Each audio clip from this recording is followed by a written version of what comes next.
है, लक्ष्मी जी को रख लिया जाता है, गोविंद जी को रख लिया। महाराज आप यहाँ हमारे विराजमान रहना, हमारे इस घर की देख रेख करना, हमारे घर में रिद्धि सिद्धि हर समय बनी रहे, जिससे साधु संतों की सेवा होए, ब्राह्मणों की सेवा होती रहे, इस प्रकार आह्वान किया जाता है। तो आज शंकर जी को तो यहाँ वो भी नहीं दिया, आसन भी नहीं दिया, और सती को बड़ा क्रोध आया, और इतना क्रोध आया, इतना क्रोध आया कि बस क्रोध के आवेश में आव देखा न ताव, और झट से छलांग लगाई है, और वो जो यज्ञ कुंड था उसमें छलांग लगा करके अपने प्राणों का अंत कर दिया, अपने देह का अंत कर दिया। और महाराज वीरभद्र तो सोच ही नहीं सका कि इस प्रकार की दुर्घटना घट सकती है। अब मैं महाराज शंकर को क्या जवाब दूंगा, मैं शंकर के लिए क्या समाचार लेकर के जाऊं। माता ने तो शरीर त्याग दिया, और भगवान ने यह कहा था कि तू सती का ध्यान रखना। मैं तो ध्यान से एकदम चित्त हो गया। अब वीरभद्र का एकदम क्रोध 7वें आसमान पर चढ़ा, और पकड़ लिया दक्ष प्रजापति को। तू कैसा यज्ञ करता है भाई? जिस यज्ञ मंडप में घी की आहुति लगनी चाहिए, तिलों की आहुति, जौ की आहुति, इनकी आहुति लगनी चाहिए, तेरे यज्ञ मंडप में तो पुरुष स्त्री की आहुति लग गई। ये यज्ञ मंडप बेकार है, और तू भी जीने का अधिकारी नहीं। और उसकी गर्दन पकड़ करके, और उसने वीरभद्र ने रेंद करके उसकी गर्दन को वहां से कंधे से हटा दी, और उस गर्दन को यज्ञ मंडप में डाल। भृगु महाराज आगे आए, प्रतिरोध करने की कोशिश की, तो कहते हैं भृगु महाराज की दाढ़ी उखाड़ ली वीरभद्र महाराज। जो भी सामने आया, किसी का सर तोड़ दिया, किसी की टांग तोड़ दी। अब वीरभद्र का वार तो वीरभद्र का ही वार है महाराज, उस वार के सामने कौन टिक सके। हाहाकार मच गए, देवता लोग भग गए, किसी ने प्रतिरोध नहीं किया। ये वीरभद्र है, साक्षात शंकर का अवतार है, ये मार देगा, इसकी मार से कोई बच नहीं सकता। सारे आसन खाली हो गए, यज्ञ मंडप खाली, सारे ऋषि भग गए। जो सामने आया उसके कई अंग भंग हो गए, और वीरभद्र इस प्रकार करके चला गया कैलाश, और रो रो करके शंकर भगवान को सारे समाचार बताए। महाराज माता जी ने यज्ञ मंडप में प्रवेश किया, किसी ने उठ करके स्वागत नहीं। मेरा खून जल गया, लेकिन मैं कुछ कर नहीं पाया। आपका आदेश था इनकी रक्षा करना, उसमें भी मेरी चूक हो गई, मैं उनकी रक्षा नहीं कर सकता। महाराज माता जी दूर से खड़ी होकर के माता जी ने आंसुओं से स्वागत किया अपने लड़की का, लेकिन पिता ने लड़की की तरफ दृष्टिपात भी नहीं किया। सारे देवता दक्ष के डर से उठ करके सती का कोई स्वागत नहीं किया। और महाराज ये दृश्य देख करके सती ने देखते देखते अपना शरीर उस यज्ञ में होम दिया, और जो ही वो यज्ञ में गिरी, महाराज मैं अपने आवेश को नहीं रोक पाया, आवेश को नहीं रोक पाया, और मैंने उसी समय विध्वंस शुरू कर दिया। और शंकर भगवान सावधान हो गए, क्या विध्वंस कर आया? महाराज मैंने दक्ष की गर्दन उखाड़ करके यज्ञ कुंड में डाल दी। ओहो, बड़ा अनर्थ कर दिया तूने। शंकर भगवान है ना, दयालु है, कृपा के सागर है वो शंकर। कपूर गौरंग करुणावतारंग संसार सारंग, संसार का सृजन करने वाले, उसकी रक्षा भी करते हैं तो उसका संहार भी करते हैं, लेकिन इसके पहले दयालु भी। अगर आपको भगवान को प्रसन्न करना है तो पहले वैष्णव को प्रसन्न करो, साधुओं को संतों को प्रसन्न करो, शंकर को प्रसन्न करोगे तो भगवान प्रसन्न हो जाएंगे। तो और बोलो महाराज मेरे सामने भृगु महाराज प्रतिरोध करने के लिए आए तो मैंने उनकी दाढ़ी उखाड़ दी, ये तो तूने गलत किया, संत के ऊपर तो हाथ उठाना नहीं चाहिए। महाराज माता का शरीर, अरे ये तो आवागमन है भैया, शरीर तो सबको छोड़ना है, 2 दिन पहले और 2 दिन बाद में, ये तूने क्या कर दिया वीरभद्र। अब वो इस प्रकार की बातें चल ही रही थी कि सारे देवता और सब लोग इकट्ठे होकर के और चले हैं, और जाकर के शंकर भगवान से प्रार्थना करेंगे कि महाराज इस यज्ञ की पूर्ति करो आप। सब लोग आए हैं, शंकर भगवान के चरण स्पर्श किए हैं और वंदना की है। महाराज आप हमारे साथ चलिए और उस यज्ञ को संपूर्ण करवाइए। एक क्षण का विलंब नहीं किया। देखो मैंने कहा ना, मरा हुआ साधु की बात आ गई। शंकर भगवान ने ये नहीं, मैं नहीं जाऊंगा, मेरी स्त्री को मार दिया, वो नहीं, कोई बात, खड़े हो। ये होते हैं दयालु, क्रोध ही नहीं। एकनाथ महाराज जी को गुस्सा दिलाने के लिए 200 रुपए की शर्त, उस जमाने में जब 200 रुपए आज के 2 लाख के बराबर होते, एक ब्राह्मण को अपनी लड़की की शादी करनी थी, पैसे नहीं थे, तो वो गया गांव वालों के पास, भैया मेरे कन्या की शादी है, आप लोग मेरी मदद करो। तो बोलो तुम्हारी लड़की की शादी हम कर देंगे, तुम तो एक काम करो, वो कुटिया में एक नाथ महाराज रहता, उसको गुस्सा दिला दो किसी तरह से, बस एक बार गुस्सा दिला दोगे ना तो हम तुम्हारी लड़की की शादी कर देंगे। देखो आप चिंता करो कि एक व्यक्ति को गुस्सा दिलाने के लिए 2 लाख रुपया खर्चा कर रहे, कितना संयमी होगा वो साधु जिसने अपने क्रोध पर विजय पाली।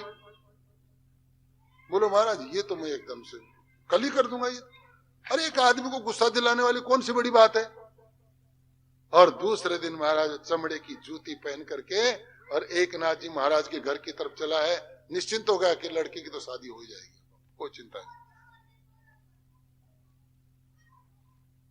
एक नाथ जी महाराज खाना खा रहे और चौके में बैठ करके, और उनकी जो पत्नी थी वो खाना खिला रही, रोटी कम पड़ गई आकर के, सब्जी कम पड़ गई सब्जी देती, हाथ जोड़कर पति देव खाओ खाओ। अब उस जमाने में कितनी शुद्धता थी, चौके में कोई बिना नहाए नहीं जा सकता, चौके में रोजाना पोंछा लगता है, ठाकुर जी का उसमें आसन है। और वो जो व्यक्ति आया है गुस्सा दिलाने के लिए एकनाथ जी को, तो जूतियों सहित ही सीधा चौके में गया, जहां वो खाना खा रहे थे वो पत्तल के पास जाके जूतियों समेत खड़े हो कि अब तो इनको गुस्सा आ जाए।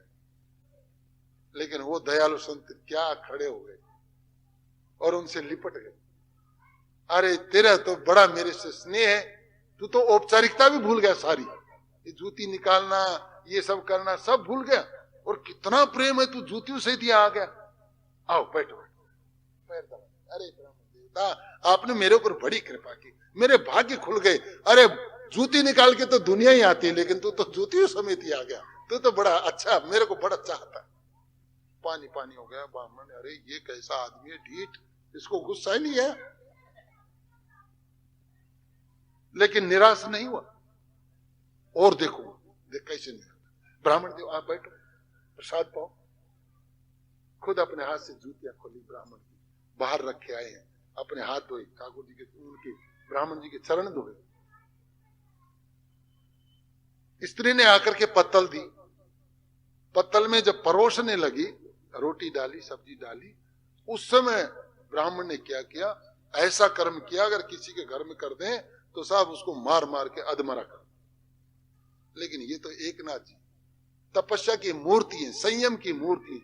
वो ब्राह्मण देव उछला और उछल करके पंडितानी जी की पीठ पर बैठ, देखो, और पीठ पर बैठते ही एकनाथ जी क्या करें, देखो, बोलो पत्नी, बोले हाँ, बोले देखो देखो सावधान कहीं पंडित जी गिर नहीं जाए, देखो इनको चोट नहीं आ जाए, बोले वो एकदम सावधान शीतल। अरे बोले वो पति देव, आपके पुत्र को खिलाते खिलाते मेरी कमर इतनी मजबूत हो गई, ब्राह्मण को गिरने दी।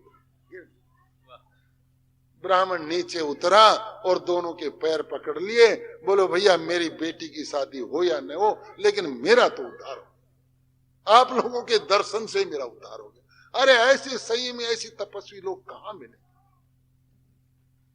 तब उन संतों की कृपा से हम लोगों को भोजन मिलता है, उन एकनाथ की कृपा से, वो जनाबाई की कृपा से, उन लोगों के नाम से इन वस्त्रों को रोटियां मिल जाती हैं। हम लोगों का कोई भजन नहीं, कोई तपस्या नहीं, कोई संयम नहीं, कोई एकाग्रता नहीं। जनाबाई एक साधारण लड़की है, लेकिन भजन इतना करती है कि बस 100 कोस में नाम फैला हुआ जनाबाई का, उसके नाम से पवित्र हो जाए व्यक्ति। 4 संत जा रहे उस जनाबाई के गांव से 7 किलोमीटर दूर से, तो किसी ने कहा कि संतो तुम लोग यहां जा रहे हो, यहां एक कन्या भजन करती है, अरे उसके दर्शन करके। कौन है, बोलो जनाबाई। उन लोगों ने भी नाम सुन रखा था, मीरा का आप लोगों ने नाम सुना है, ऐसे जनाबाई का नाम उस समय फैला हुआ। आज भी हम उनको सुबह सुबह उठ के वंदना करते हैं, जैसे पचकन्याओं को नमस्कार करते हैं, अपने गुरुओं को नमस्कार।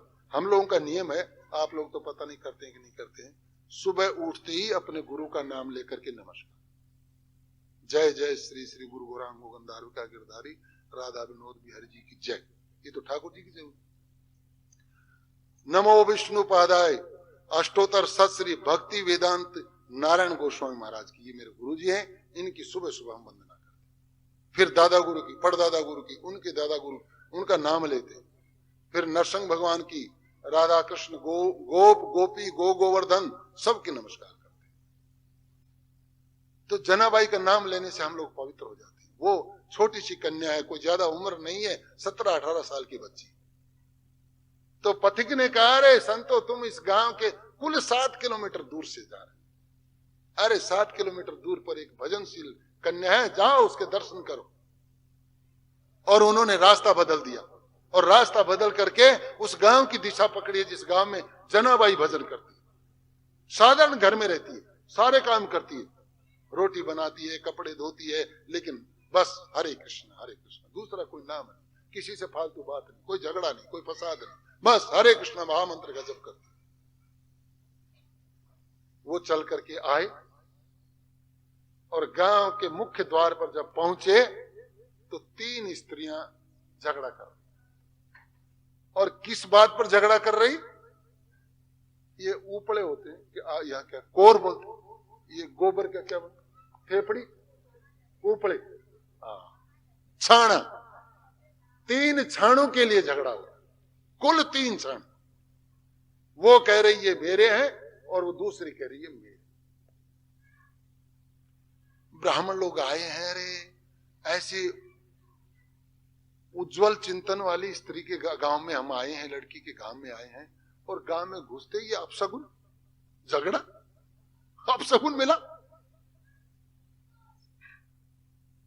भैया ये गांव वही है जिसमें जनाबाई रहती। उन्हीं से पूछा, जो झगड़ा कर रही है ना, उन्हीं से, ए बहनों सुनो, माताओं सुनो, बोलो, ये गांव वही है जिसमें जनाबाई रहती है? अरे ये तो है वो, ये वो जो झगड़ा कर रही वही जनाबाई। और संतों ने अपने पैर पकड़ लिए, बैठ गए। अरे हम 7 किलोमीटर चक्कर देकर के आए इसके दर्शनों के लिए, और ये इस स्वरूप मिली हमें झगड़ा करती। निराश हो गई। जनाबाई ने कहा, महात्मा क्या बात हो गई? अरे जना, तेरे दर्शनों के लिए हम 7 किलोमीटर चक्कर लगा करके आए हैं, 7 किलोमीटर फिर वहीं जाएंगे, तब जाके हमें हमारा रास्ता मिलेगा। खाली तेरे दर्शनों के लिए। किसी पथिक ने हमें बताया था कि ये कन्या यहाँ भजन करती है, आप दर्शन करके जाना। हम तो तेरे दर्शनों के लिए आए, लेकिन इस तरह के अगर दर्शन होते तो हम तो नहीं आते। बोले क्यों? बोले तू झगड़ा कर रही। तो बोले मैं झगड़ा मेरे ठाकुर जी के लिए कर रही। बोले यहाँ ठाकुर जी कहाँ आ गए? गांव के बाहर चौगान में पेड़ों के नीचे जहां वो ऊपड़े थापे जा रहे हैं, कोर थापी जा रही हैं, यहां क्या झगड़ा? बोली मेरे ठाकुर तो यहां भी। तो जना हमें भी दिखाना तेरे ठाकुर, एक बार दर्शन करा दे। कराऊं? बोला। तो बोला ये जो 3 ऊपड़े इसके पास हैं, एक और, ये मेरे को वापस दिलो। झगड़ा तो नहीं कहा। तो उन्होंने उन स्त्री के आगे हाथ जोड़ लिए कि ये 3 कोर इनको दे दो। तो बोला अच्छा एक बात बता जनाबाई, ये 3 कोर तेरी हैं, ये उपड़े तेरे हैं, इसका प्रमाण क्या? बोले इसका प्रमाण दे दो। बस ये एक न्याय की बात पूछी, कहिए संतो आप लोगों ने, इसका प्रमाण मैं दे देती हूं, फिर तो आप मुझे दिला दोगे ना? बोला हाँ। तो वो उठाया उसने, वो उपड़ा उठाया, वो कोर उठाई और उठा करके छाने को और संत के कान में लगा दिया। तो उसमें से आवाज आ रही थी, हरे कृष्णा हरे कृष्णा हरे कृष्णा। संत बेहोश हो गया, जना के चरणों में पड़ गया। अरे हमारी तो जबान से भी हरे कृष्णा नहीं निकलता दिन में रात में, और तेरे हाथ लगाने से ये कोर बोलने लगी हरे कृष्णा। तू तो धन्य है, तेरे माँ बाप धन्य है, ये भूमि धन्य। 7 किलोमीटर तो क्या, अगर 70 किलोमीटर भी चल के आना पड़ेगा तो हर साल आएंगे, तेरे दर्शन करके जाएंगे। तू तो धन्य है। ये भजन का प्रताप। भजनशील व्यक्ति किसी को हाथ लगा देता है, बुखार समाप्त। उसको कोई मंत्र तंत्र करने की आवश्यकता नहीं। किसी को अज्ञानता है तो हाथ लगा देगा तो उसको ज्ञान प्रकट हो जाएगा। ये तो साधारण बात है, लेकिन भजन से ये सब करना नहीं चाहिए। भजन से तो प्रभु के उस धाम में जाने की व्यवस्था करनी चाहिए। ये तो साधारण बात है। इसलिए कभी भी अगर ऐसी कोई बात आए तो सती माता की तरह से शरीर छोड़ने से पहले एक बार चिंतन करें कि इससे क्या होगा। आवेश में ये नहीं स्टोव खोला, डाला मिट्टी का तेल और लाइटर और जला के है खत्म है। ये तुम्हारा खानदान डूब गया, तुम्हारे माँ बाप का खानदान डूब गया, तुमने सबका भट्ठा बैठा दिया। ये आवेश कराता है। ये शरीर भगवान ने बड़ी अमूल्य निधि है। ये शरीर जो है हमारा बड़ी अमूल्य निधि है। इसको गंवाने के लिए नहीं दिया ठाकुर। गोविंद जय जय गोपाल जय जय। हेलो। गोविंद जय जय गोपाल जय जय। गोविंद जय जय गोपाल जय जय गोविंद जय जय गोपाल जय जय। गोविंद जय जय गोपाल जय जय। राधा रमण हरि गोविंद जय जय। राधा रमण हरि गोविंद जय जय। राधा रमण हरि गोविंद जय जय। राधा रमण हरि गोविंद जय जय जय। गोविंद जय जय गोपाल जय जय। गोविंद जय जय गोपाल जय जय। गोविंद जय जय गोपाल जय जय। गोविंद जय जय गोपाल जय जय। राधा रमण हरि गोविंद जय जय। राधा रमण हरि गोविंद जय जय। राधा रमण हरि गोविंद जय जय। राधा रमण हरि गोविंद जय जय जय। गोविंद जय जय गोपाल जय जय। गोविंद जय जय गोपाल जय जय। गोपाल राधे कृष्ण गोविंद गोविंद गोपाल राधे कृष्ण गोविंद गोविंद। गोपाल राधे कृष्ण गोविंद गोविंद। गोपाल राधे कृष्ण गोविंद गोविंद। कृष्ण गोविंद गोविंद कृष्ण गोविंद गोविंद। हे कृष्ण गोविंद गोविंद कृष्ण गोविंद गोविंद। कृष्ण गोविंद गोविंद कृष्ण गोविंद गोविंद। कृष्ण गोविंद गोविंद कृष्ण गोविंद गोविंद। गोपाल राधे कृष्ण गोविंद गोविंद गोपाल राधे कृष्ण गोविंद गोविंद। गोपाल राधे कृष्ण गोविंद गोविंद गोपाल राधे कृष्ण गोविंद गोविंद।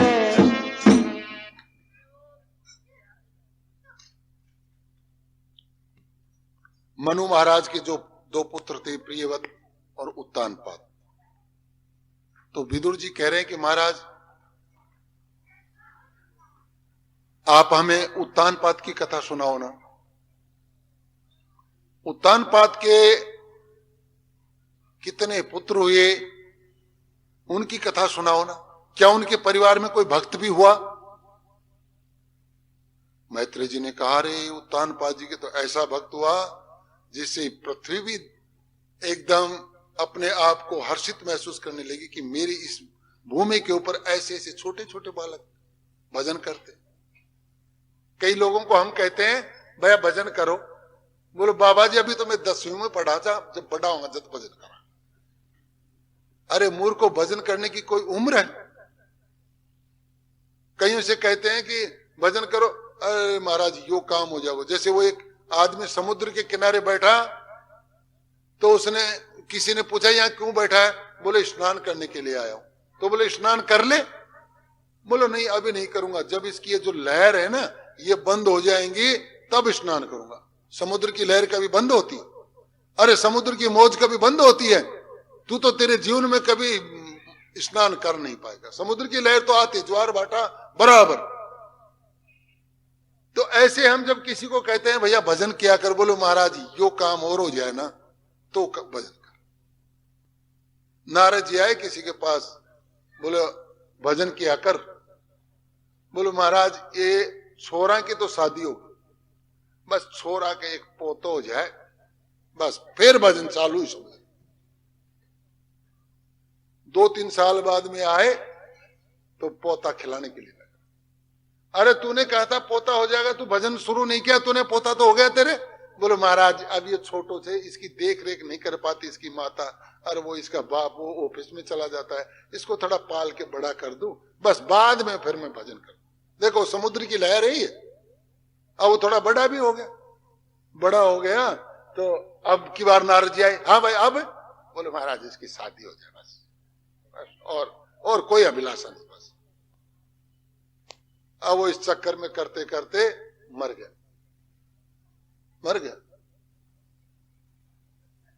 आए नारद जी, अरे वो तुम्हारा एक बुढ़ा था यहाँ, वो क्या हुआ? अजय महाराज वो 6 महीने पहले मर गया। अरे देखो उसको भजन के लिए कह रहे थे, भजन नहीं किया, मर गया। तो उसके परिवार में आसक्ति थी, वो परिवार को छोड़ के जा नहीं सकता, यहीं कहीं है। त्राटक लगा के देखा तो देखा द्वार पर जो कुत्ता बैठा हुआ उनका दादा है। अरे भगत जी यहाँ क्या कर रहे हो? हमने कहा था ना भजन करो। आज क्या करें, वो ऑफिस चला जाता है, ये खेतों में चली जाती हैं, और ये बच्चे उच्चे छोटे हैं, कहीं कोई माल नहीं निकाले जाए, इसलिए सारा दिन भोगता रहता हूं कि कोई इस घर में नहीं घुस जाए। अरे मूर्ख भजन कर, भजन, ये क्लेश छोड़ दे। बोले क्या करूं प्रभु, इनसे प्रीति टूटती नहीं। अरे तो तू भोंकता उसमें नाम ले ले। बोल निकलता ही नहीं। और अब की बार जब नारद जी चले गए, दोबारा आए तो बोले रे वो तुम्हारा यहाँ कुत्ता था। बोलो महाराज वो उसको वो बगेरा आया, वो खा गया, उसको मर गया। तो नारद जी ने देखा अभी गया नहीं होगा, यहीं कहीं होगा, वो जा नहीं सकता, परिवार में आसक्ति है ना, जा नहीं सकता। फिर देखा सांप बन के घर में घूम रहा, इधर उधर, कभी इधर घुस जाता, कभी उधर घुस जाता, घर वालों को नहीं दिखता। नारद जी अंदर गए, अरे तू भजन नहीं करेगा? अजी ये तू बोले ले तेरे परिवार से तेरे को बताता हूं। और नारद जी आए बाहर, अरे बच्चों ओ इधर आओ, इधर चलो, तुम्हारे घर में सांप। और सांप लेते ले लाठी दौड़े, कहा है महाराज? कह रहे ये चाके के नीचे। और महाराज उन्होंने सांप को बाहर निकाल के एक कमर में दी, दो टूटा नहीं, अलग अलग हो गए, ये चल नहीं पा रहा है। बोल भजन करेगा कि नहीं? बोलो अब करो। इन सालों को देख लिया मैंने, अरे ये मेरे को मारते, मैं इनकी रखवाली कर रहा हूं और ये मेरे को मारते, कमर तोड़ दी इन्होंने, अब करेगा ना? बोला हाँ करे। तो हमारी दशा ये, हम उस दिन भजन करें जिस दिन ये बच्चे हमें मारेंगे, जब हम चिल्लाएंगे रोटी रोटी पानी पानी, ये कहेंगे पड़ा रहे, बहुत चिल्ला रहा है, तेरे बड़ी आवाज ही बहुत कर्कश है, तू मानता नहीं। तब बाबा जी सब कुछ तो हमने दे दियो, लेकिन अब मार तो किमी कोने, अब भजन भी कहीं करा। अरे जब तेरे पास सब कुछ था तब भी नहीं किया, और अब कुछ नहीं है तो भी नहीं किया, तो तू करेगा कब? यही नहीं समझ में आया। बड़ी व्याधा है।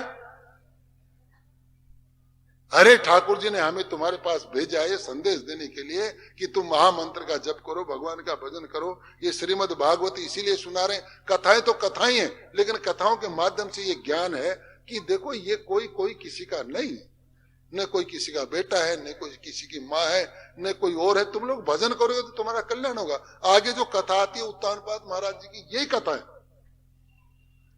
उत्तानपाद के 2 लड़के हैं, तो उनमें 2 स्त्री हैं, एक सुनीति है, एक सुरुचि है, दोनों के पुत्र हैं। एक के उत्तम है, एक के ध्रुव है। अब ध्रुव उस माता का है जिस माता को पिता ने अलग कमरा दे रखा, अलग महल दे रखा है। वो नई स्त्री है, उसको अपने महल में रखता है, इसलिए उत्तम को ज्यादा प्रेम करता और ध्रुव महाराज को कम प्रेम करता। सुनीति का बेटा ध्रुव है। अब एक दिन घटना ऐसी घटी कि महाराज राज सिंहासन पर बैठे थे और ध्रुव कहीं से खेलता हुआ आया और आकर के राजा की गोदी में बैठ गया। बाप है, कोई इसमें कोई अन्याय तो नहीं किया उसने। उछला है और गोदी में बैठ गया और पिताजी से मनोविनोद करने लगे, बातें करने लगे, और वो पुत्रवत स्नेह भी कर रहे। दासी ने जाकर के कह दिया कि सुरुचि जी आपका सब कुछ लूट गया। क्या हो गया? बोला आज महाराज ने ध्रुव महाराज को गोदी में बैठा रखा, गोदी में, वो जो तुम्हारी सौत है उसके लड़के को गोदी में बैठा ले। और महाराज सुरुचि दौड़ी वहां आई महल में और आकर के राज सिंहासन से उत्तान पात के गोदी में से ध्रुव को पकड़ करके खींचा नीचे डाल दिया। अरे इस गोदी में अगर बैठना है तो तुझे इस कोख से जन्म लेना पड़ेगा, उस कोख से जन्म लेकर के इस गोदी में नहीं बैठ सकता। तेरा भाग्य कहां है इस गोदी में बैठने का? ध्रुव महाराज ने पिताजी की तरफ देखा, लेकिन पिताजी ने नजर झुका दी। जो दो चार स्त्रियां रखता है ना, उनकी यही हालत होती है, उनकी यही हालत होती है। बोला नहीं, एकदम उतान पात नीचे देख के ध्रुव ने सोचा ये तो हमारी पक्ष में बात बोला नहीं। अब रोता रोता ध्रुव महाराज, छोटे हैं, 4 साल के बच्चे हैं, 4-5 साल के हैं, रोते रोते वहां से चले, अपनी माँ के पास आए, रोने लगे, चरण पकड़ के बहुत जोर से रो। अरे बेटा किसने मारा? क्या बात है, क्यों रो रहा है? बोले माता आज मेरे साथ बड़ी दुर्घटना घट गई। क्या? मेरे साथ ये दुर्घटना घटी माता कि मैं जाकर के पिताजी की गोदी में बैठ गया, तो मौसी आई और मौसी ने मुझे झटका देकर के नीचे गिरा दिया और मेरे को अनर्गल बातें सुनाई। माता मैं सुन करके तेरे पास आया हूं, मेरे साथ चल तू और मेरे को पिताजी की गोदी में बैठा। मैं बेटा तो उन्हीं का ही हूं ना। बोलो बेटा तो उन्हीं का ही, तो चल उनकी गोदी में बैठ। अब यहां देखो माता का रोल आता है। यहां माता अपने विचारों पर किस तरह से अपने पुत्र को स्थापित करती है। वो इस शिवाजी को, उनकी माता ने शिवाजी बनाया। शिवाजी एक आम आदमी की तरह थे, लेकिन शिक्षा का शंख नाद फूंक करके शिवाजी के कान में शिवाजी को शिवाजी बनाया, मराठा सम्राट बनाया। और वो शिवाजी इतना पूर्ण गुरु भक्त था कि वो गुरु जी के कहने से सब कुछ कर सकता था। और उनके जो गुरु जी थे वो भी समर्थ रामदास थे, वो बड़े प्रतापी थे। एक बार समर्थ रामदास जी को, अब उनका नाम आया तो थोड़ी उनकी आपको भजन की कला बताता हूं, किस प्रकार का भजन करते थे। समर्थ रामदास जी को लोगों ने कहा कि महाराज आप रोजाना इनके दर्शन करते हो भगवान के, हमें भी भगवान को दिखाओ। समर्थ रामदास जी ने कहा भगवान दिखाना तो बहुत सरल है भाई। लो आज सत्संग करते हैं, सत्संग में मद भक्ता यत्र गायंती तत्र तिष्ठामि नारदे। नारद जी ने एक बार भगवान से पूछा कि महाराज आप कहाँ रहते हो? तो उन्होंने कहा कि ना हम बसामी वैकुंठे योगिनान हृदयान से, मैं वैकुंठ में भी नहीं रहता, योगियों के हृदय में भी नहीं रहता। तो महाराज कहाँ रहते हो? मद भक्ता यत्र गायंत्री, जहां ये कीर्तन, ये सत्संग, ये प्रवचन होते हैं, मैं वहां पर आके विराजमान होता हूं। ये भगवान की वाणी। तो चलो आज बैठ करके सत्संग करते हैं और उस सत्संग में भगवान आएंगे, तुम लोग सब दर्शन करना। तकत लाए कहीं से मांग कर 5-7 तकत लगाई, इनके घर से उनके घर से इनके घर से ला करके फर्श चद्दर ये बिछाई। समर्थ रामदास जी आ रहे भाई, सत्संग के ढोलक पेटी सब, किसी से कोई लाया, किसी से, सत्संग चालू कर। 2-3 भजन गाए, 2-3 भजन गाने के बाद में और रामदास जी खड़े हो गए और महामंत्र का जप करके नाचने लगे, जोर से तांडव नृत्य करने लगे, भगवान की भक्ति में आरूढ़ हो गए। उनको यही पता नहीं कि मैं कहां हूं, कौन मेरे पास है।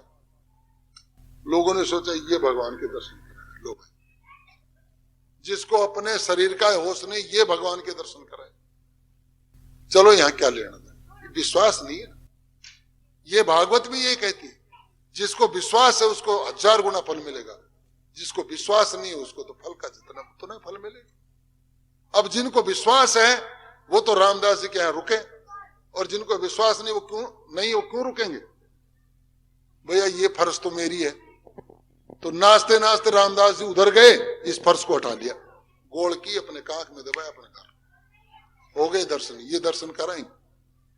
ढोलक वाला अपना ढोलक ले गए, हारमोनियम वाला हारमोनियम ले गए, चद्दर वाले चद्दर ले गए, सब सामान उठा के सब चले गए। और रामदास जी नाच रहे मस्ती में, और नाच रहे तो जब उनको ऐसा लगा कि गिरेंगे गिरेंगे, ठाकुर जी ने देखा तो पड़ेंगे, तो ठाकुर जी आए और आकर के अपने भक्त को पकड़ लिया। रामदास, अरे तू पागल हो गया, गिर जाएगा, देख तकतों पर तू किस तरह से दौड़ रहा है, अगर तकत के नीचे गिर गया तेरे हाथ पैर टूट जाएंगे, कौन देखेगा तेरे। अरे प्रभु आप आ गए, गोविंद आप आ गए, एकदम सालिंगन। वाह, बहुत ठीक बहुत ठीक महाराज, आज अगर आप नहीं आते ना तो बात बिगड़ जाती है। मैंने इन गांव वालों को कहा था कि तुम्हें दर्शन कराऊंगे, चलो आप आगे, दो इनको दर्शन दो। बोलो किनको? बोलो इन लोगों को। तो देखा वहां कोई है ही नहीं। अरे महाराज वो तो चले गए सब, किनको? तो मैंने कहा था ना, किसको विश्वास ही नहीं, भक्तों पर किसको विश्वास है। आदमी जैसा शरीर है, वो नाक कान भक्तों के, वो नाक कान हमारे। अरे हमारे अच्छे वस्त्र तो हैं, इनके तो फटे से वस्त्र हैं। हम रोजाना दाढ़ी तो कराते हैं, तो दाढ़ी बढ़ा रखी है, तो हमसे तो उल्टे बुरे। यह क्या भगवान के दर्शन करेंगे? ये विश्वास नहीं, और विश्वास कम फलदायकम, जिसको विश्वास है उसको फल मिलेगा। तो बेटे तू किसकी गोदी की बात कर रहा है? ये राजा तो पता नहीं कितने आए और कितने गए इस गद्दी के ऊपर।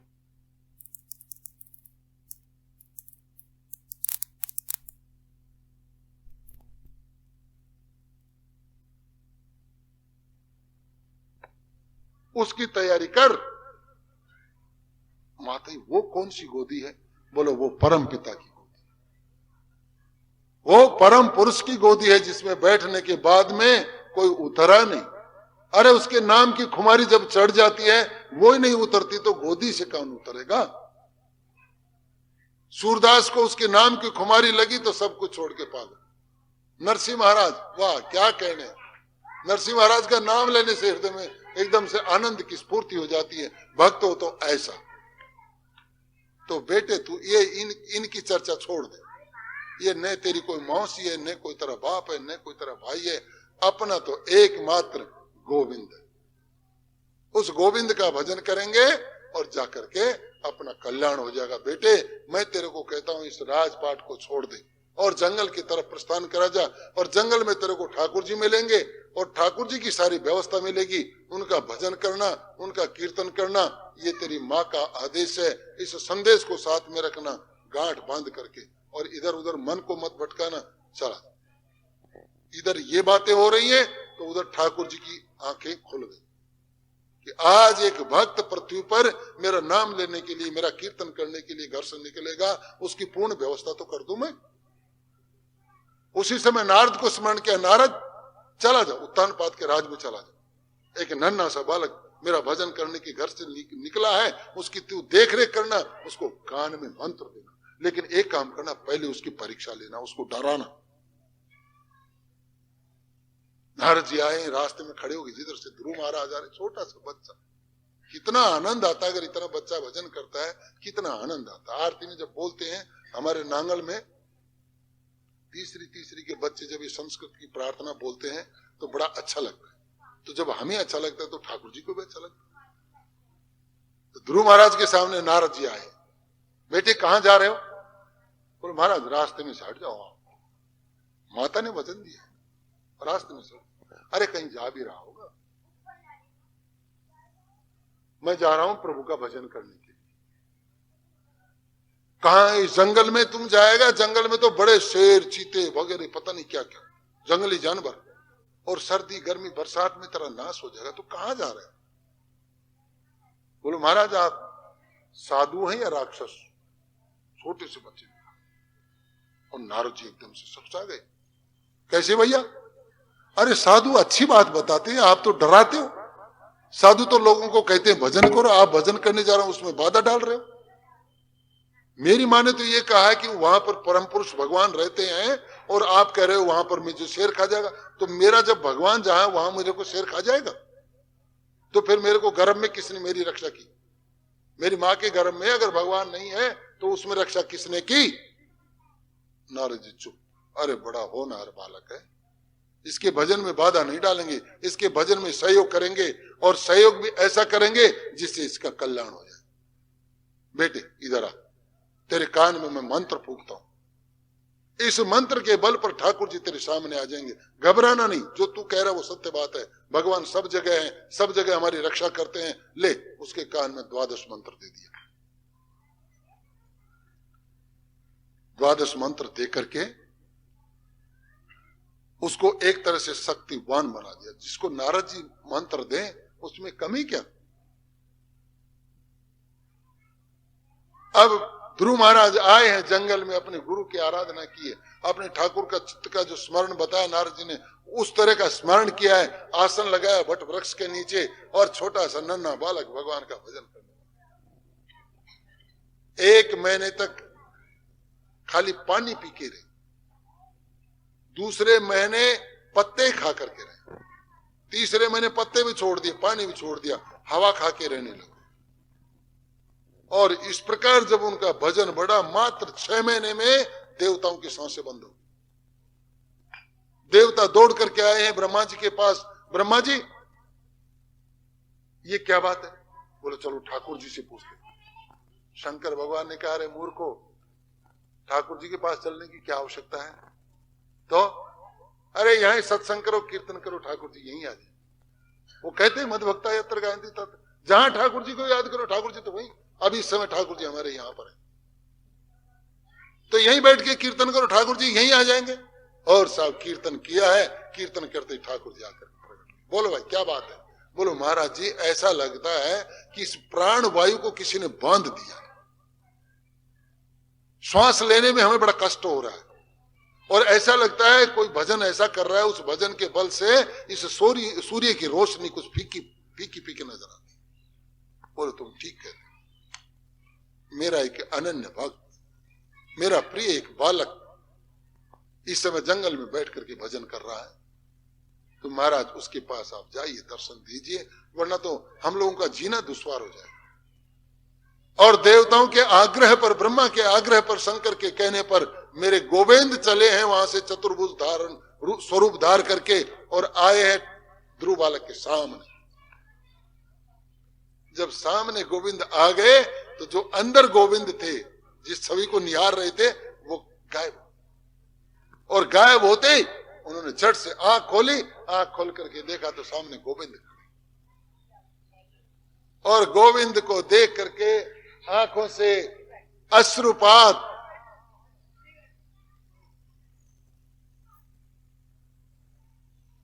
आंखों से गंगा जमुना बहने लगी, क्योंकि बोलती बंद हो, बोलना बंद हो।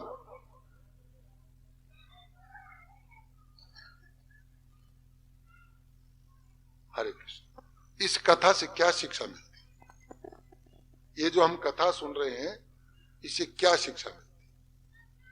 इससे ये शिक्षा मिलती है, इन माताओं को तो ये शिक्षा मिलती है कि अपने पुत्रों को अगर शिक्षा दो तो बचपन से ये पाठ पढ़ाओ कि बेटे थोड़ा बहुत भजन किया करो, उनको गुरु मंत्र दिलाओ। यहाँ क्या लोगों के दिमाग में है कि गुरु तो जब बड़े बनते हैं तभी बनाए जाते हैं, छोटे बच्चों के गुरु नहीं बनते। यहाँ ध्रुव महाराज 4 साल में गुरु मंत्र ले चुके। तो कथा सुनने के बाद में ये निष्कर्ष निकलता है कि अपने बच्चों को भगवान की तरफ ही मोड़ो, उनको आधुनिक शिक्षा दिलाओ, लेकिन साथ में सात्विक भाव प्रकट करने के लिए उनको भगवान के भजन में भी लगाओ। उनसे कृष्ण चालीसा कराओ, उनसे महामंत्र का जप कराओ, सुबह शाम उनको आरती करने की आदत डालो। दीपक जला करके बेटे ऐसे आरती कर, ऐसे 1-2 उनको मंत्र सिखाओ, ये प्रार्थना बोलो। ये कथा, ये तो कहानी तो जागे लोग भी बहुत सुनाते हैं, लेकिन ये मेरे प्रभु की कथा, ये मेरे प्रभु का गुणगान है। इस कथा के माध्यम से प्रभु के किस तरह से नजदीक जाएंगे, ये 10वें स्कंद से पहले 1 स्कंद से लेकर के 9वें स्कंद की जो कथाएं हैं, वो कथाएं हैं हम परिपक्व अवस्थाओं में बन जाएं, हमारा सात्विक भाव प्रकट हो जाए, क्योंकि अब हमें रास लीला में चलना है। हमारा गोविंद गोपियों के साथ रास करेगा तो उसमें हम चलना है, हमें चलेंगे, उस रास में हम शरीक होंगे, उस रास में हम नाचेंगे, उस रास में चलने की ये सब तैयारी। विश्वास होना चाहिए कि मेरे ठाकुर मेरे साथ। ये जो मेरा अंदर से बोल रहा है ये और कोई नहीं बोल रहा, ये गोविंद बोल रहा है, ये श्याम सुंदर बोल रहा है, ये मधुसूदन बोल रहा है। उस रास में चलने की तैयारी है ये कथाओं के माध्यम से। इस शरीर को पवित्र बना करके इस भूमि को रास मंडल बनाएंगे, इसलिए कथा कह करके इस वातावरण को शुद्ध बनाया जा रहा है, आपकी आत्माओं को शुद्ध किया जा रहा है, आपके विचारों को शुद्ध किया जा रहा है कि कहीं तुम्हारे विचारों में ये तो नहीं रह जाएगा, कहीं काम वासना की गंध तो नहीं रह जाएगी, कहीं भेदभाव की गंध तो नहीं रह जाएगी। इस भेद को मिटा दो, दीवालों को तोड़ दो और आ जाओ इस रास मंडल में जहां पर कृष्ण अपनी गोपियों के साथ नृत्य करेगा। यशोदा माँ की कथा आएगी, आप लोग आंसुओं से सरोबार हो जाएंगे, रो रो के पागल हो जाएंगे जब कृष्ण भगवान गोकुल से विदा होकर के जाएंगे मथुरा की ओर। उस समय का दृश्य माताएं बर्दाश्त करना बड़ा कठिन हो जाएगा। वहां ले चलने के लिए आप लोगों की तैयारी हो। कथा का जो हृदय है वो तो 10वें स्कंद है। कथा का जो निचोड़ है, जो अर्क है, चारों वेदों का जो सार है, वो 10वें स्कंद में जब कृष्ण ने लीला शुरू होगी तब देखना क्या होता है। उस लीला में ले चलने के लिए और आपकी सब तैयारी हो रही। ध्रुव महाराज के आंखों से आंसू आ रहे हैं, बोले नहीं, बोले नहीं। इच्छा है मैं प्रभु की स्तुति करूं, प्रभु का गुणगान करूं, वंदन करूं,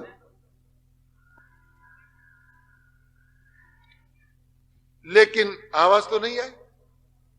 तो ठाकुर ने क्या किया, अपना वो शंख लेकर के और ध्रुव महाराज के गाल के लगाया, और गाल के लगाते ही चेतना जागृत हुई और अब उन्होंने स्तुति करना शुरू किया। मेरी माता पिता तुम्हें तुम्हें बंधुष, हे मेरे प्रभु, मेरी माता ने कहा था कि मेरा तेरा बाप तो वो, तेरी माँ वो है, हम नहीं तेरी, वो ठाकुर ही तेरा सब कुछ। तो मैं छोटा बालक, मुझे तो प्रार्थना करनी नहीं आती, मुझे स्तुति करनी नहीं आती। ठाकुर आप बताओ मैं क्या किस प्रकार से आपकी आराधना करूं।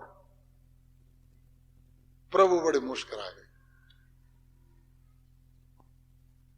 बेटे ये जो तेरे आंसू थे ना, ये तेरी प्रार्थना थी। अरे ठाकुर के लिए जो दो आंसू बहा देता है ना, उससे समझ लो उसने चारों वेद शास्त्र पढ़ ली, श्रीमद् भागवत पढ़ ली। एक बार ठाकुर के लिए रो लो, एक बार ठाकुर का भजन करते करते अश्रु बिंदु ढलका दो, ठाकुर प्रसन्न हो जाए। क्योंकि जब तक चित्त साफ नहीं होगा ना, ठाकुर के लिए आंसू नहीं आ सकते। गोपियां इसीलिए रोती हैं, तन्मय होकर के रोती हैं।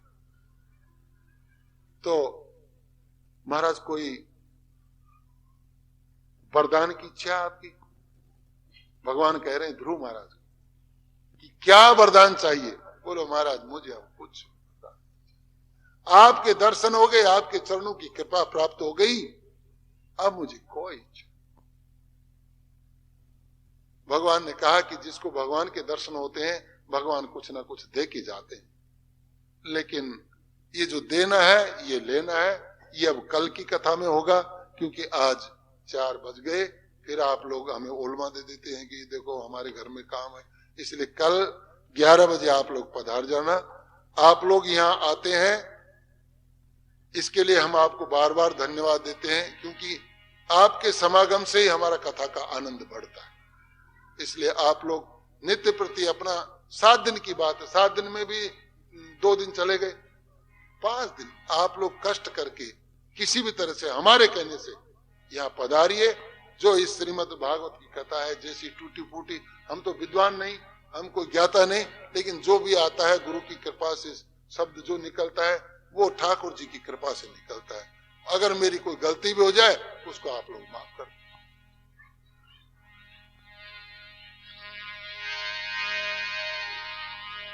आरती भागवत की कीजे, स्वयं को कृष्ण चरण कीजे। आरती भागवत की कीजे, स्वयं को कृष्ण चरण कीजे।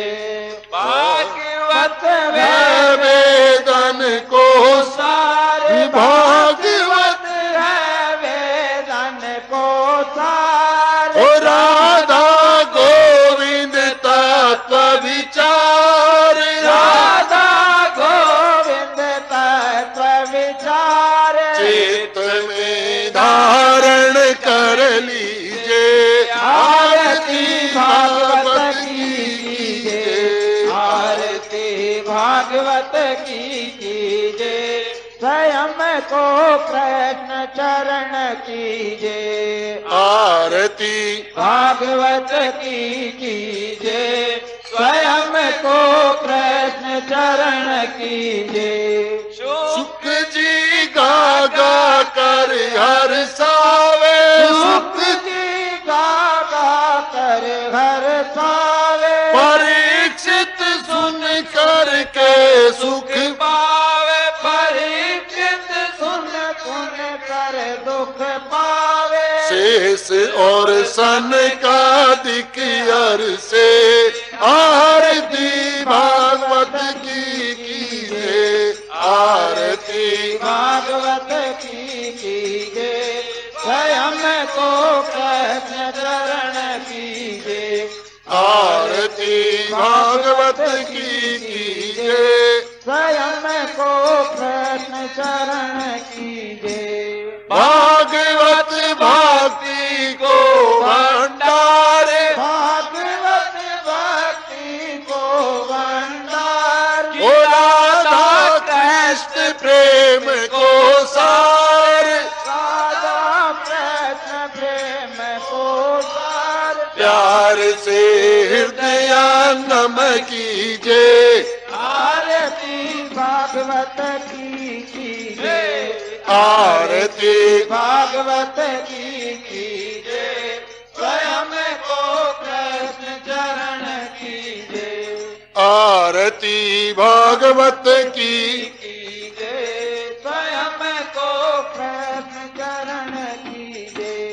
ओ दर्शन गायन और विचार, दर्शन गायन और विचार, भक्त को करता भव से पार, भक्त को करता भव से पार। दामोदर चरण शरण लीजिए। आरती भागवत की कीजिए, आरती भागवत की कीजिए, स्वयं को कृष्ण चरण कीजिए।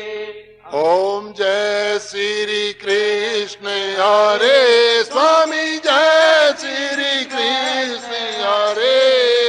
चरण कमल में तेरे, चरण कमल में तेरे, नत मस्तक सगरे। ओम जय श्री कृष्ण हरे। वासुदेव ऋषिकेश आप श्री केशव गिरधारी। ओ स्वामी केशव गिरधारी, हे गोकुलेश मन मोहन, गोकुल शोभा अति भारी। ओम जय श्री हे अजर अमर गोविंद नाथ श्री। ब्रज में हो बाके, स्वामी ब्रज में हो बाके। बाल बाल संग खेले, बाल बाल संग खेले, गलवैया लाके। ओम जय श्री कृष्ण हरे। गोपाल लाल नंद लाल हाल तुम। सबरी के जानो, ओ स्वामी सबरी के जानो। हे दीनहीन हम, तेरे ओ दीन दीन हम तेरे, विनती कर मानो। ओम जय श्री कृष्ण हरे। ओ ब्रह्मा सुरपति, तेरे द्वारे होत खरे, स्वामी द्वारे होत खरे। देख सके ना पद रज, देख सके ना पद रज बिना कृपा तेरे। ओम जय श्री कृष्ण हरे। यमुना तट घट माई रहे आरो। वृंदावन में तेरे ओ स्वामी वृंदावन तेरे ओ प्रेम सरोवर जाकर प्रेम सरोवर जाकर श्याम श्याम उतरे ओम जय श्री कृष्ण हरे आ गोवर्धन गिरि राज राज सब भगतन की राखे कवि भगतन की राखे प्रेम भक्ति बन पावे प्रेम भक्ति बन पावे निज कर के राखे ओम जय श्री कृष्ण हरे ओ विप्र आयो दौड़या कलीनो प्रभु दौड़या कलीनो प्रभे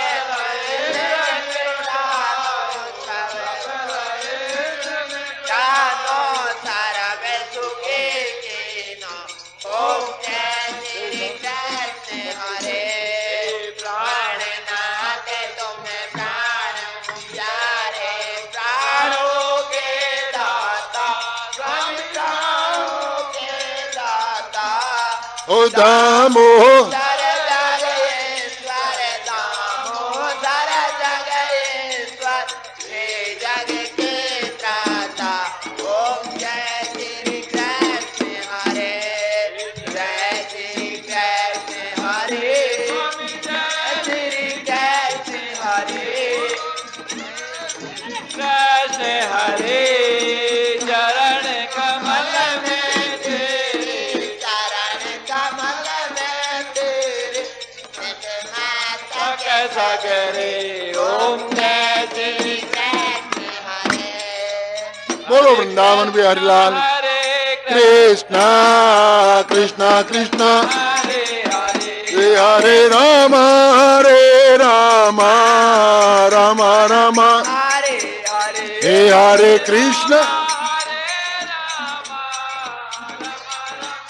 हे हरे राम राम राम हरे हरे हरे कृष्ण हरे कृष्ण कृष्ण कृष्ण हरे हरे हरे कृष्ण हरे कृष्ण कृष्ण कृष्ण हरे हरे हरे कृष्ण हरे कृष्ण कृष्ण कृष्ण हरे हरे हरे राम